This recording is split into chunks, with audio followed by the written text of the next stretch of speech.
Hello दोस्तों, मैं हूं सोनू और आप सभी का मेरे YouTube चैनल स्पेक्ट्रम स्टडी में स्वागत करता हूं। दोस्तों, हम लोग 10th क्लास के एनसीईआरटी बुक का आज एक्सरसाइज 2.1 को सॉल्व करने की कोशिश करेंगे, उसके क्वेश्चनों को सॉल्व करने की कोशिश करेंगे।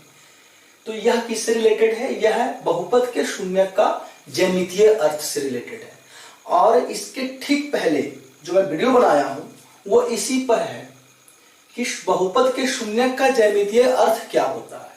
तो इन सवालों को हल करने से पहले मैं आपसे गुजारिश करूंगा, रिक्वेस्ट करूंगा कि सबसे पहले उस वीडियो को जाकर देखें। डिस्क्रिप्शन बॉक्स में उसका लिंक दिया हुआ है, आप उस वीडियो को देखें। आप यकीन मानिए फिर ये आपके लिए कुछ नहीं हो लगेगा, है ना। तो आइए शुरू करते हैं इसे। और थोड़ा सा मैं रिपीट कर दूं उस वीडियो के कुछ अहम बातों को कि बहुपद जो होते हैं वो कई तरह के होते हैं। एक पदी, द्विपदी, त्रिपदी या एक घातीय, द्विघातीय, त्रिघातीय पद होते हैं। तो जितने घात के बहुपद होते हैं उसमें अधिकतम शून्यकों की संख्या उतनी ही होती है। जैसे द्विघात है तो उसमें महत्तम शून्यकों की संख्या 2 हो सकती है। त्रिघातीय है तो उसमें महत्तम शून्यकों की संख्या 3 हो सकती है। और जब उसे हम ज्यामितीय यानी ग्राफ में जब हम प्रदर्शित करते हैं तो जो आलेख होता है वह एक्स अक्ष को जितने बिंदुओं पर प्रतिच्छेद करेंगे उस बहुपद का शून्यक भी उतना ही होगा। हमें सिर्फ क्या याद रखना है? एक्स अक्ष को याद रखना है, ठीक है।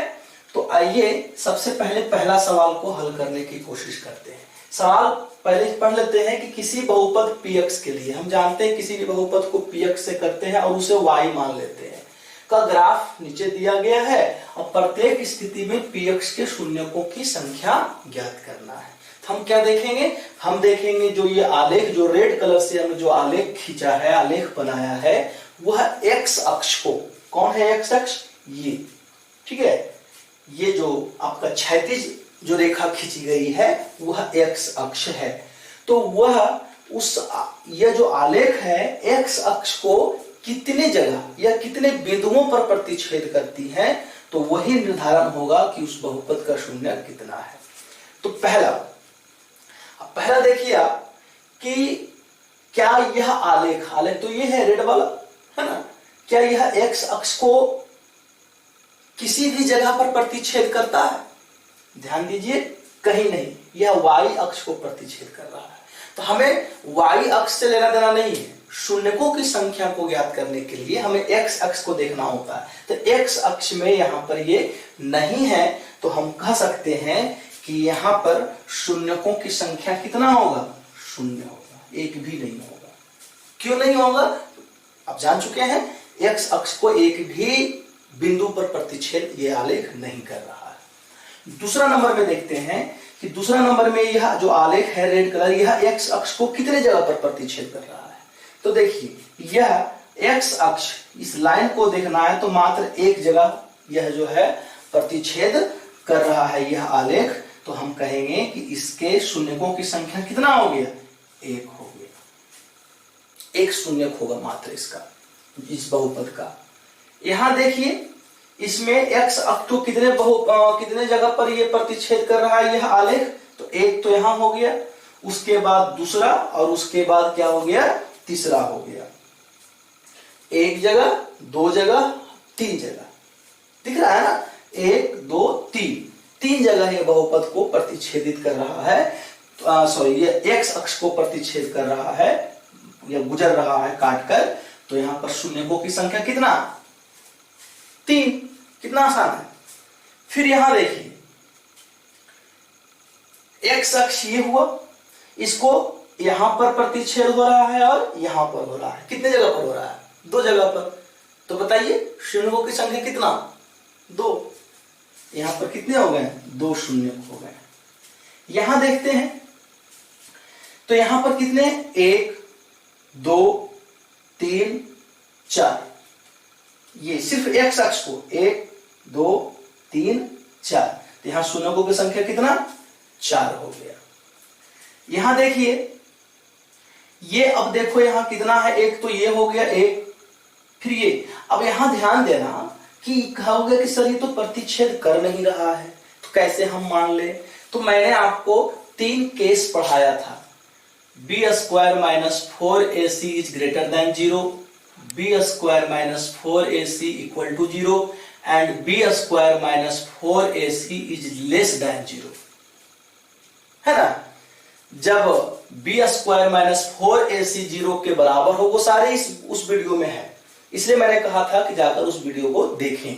तो बी स्क्वायर माइनस 4ac जब 0 से बड़ा होगा तो उसका जो आलेख होगा वह क्या होगा, आपका कटान बिंदु होगा और उसका फेस क्या होगा, ये एक्स अक्ष को क्या करेगा, पूरी तरह से काटेगा। B square minus 4ac equal to 0 होगा तो वह क्या करता है, द्विघात समीकरण के लिए ये था, है ना, कि वह एक्स अक्ष को पूरी तरह से विभाजित करेगा, जैसे आप यहां देख सकते हैं। ये पूरा इसका उदाहरण है बी स्क्वायर माइनस 4ac। जब बराबर होगा तो वह कटेगा नहीं बल्कि उसको टच करके निकल जाएगा, ऐसे इस तरह से। लेकिन जब b square minus 4ac is less than 0, 0 शून्य से कम होगा, तो वह एक्स अक्ष को किसी भी जगह पर प्रतिच्छेद ही नहीं करेगा, यानी यह केस, ठीक है। तो टच भी करके जा रहा है तो वह शून्यकों की संख्या की गिनती में आएगा।